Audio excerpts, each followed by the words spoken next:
Tuesday morning. It is Tuesday, December 15th. We are that much closer to being on break. So today we are going to be reading Advice, which is by Dan Gerber.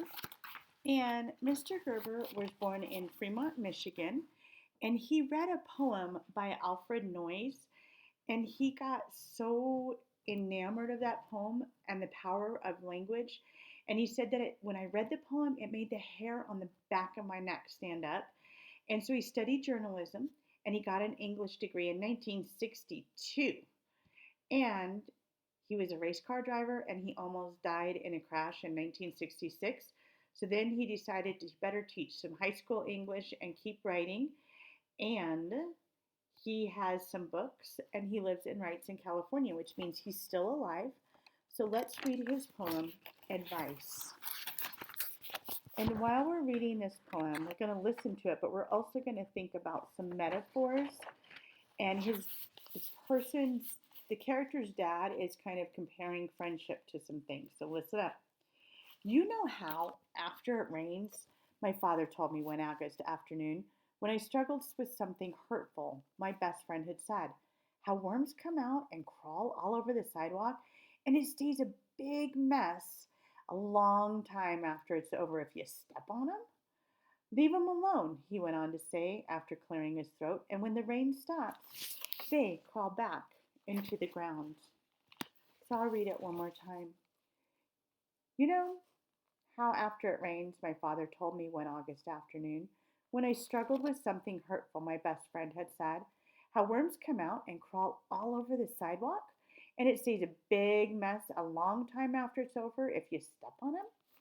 Leave them alone, he went on to say after clearing his throat, and when the rain stops, they crawl back into the ground.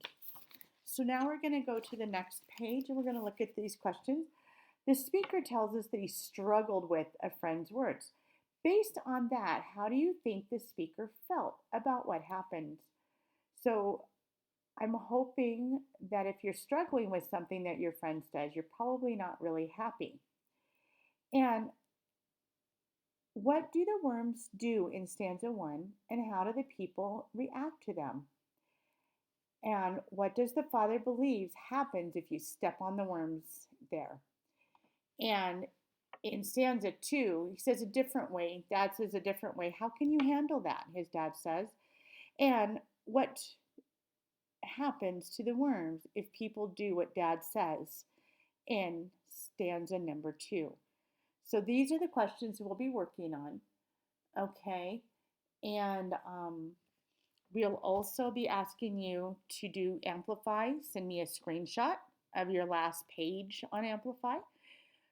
For spelling today, it's an open sort, so you can categorize the words however makes you happy.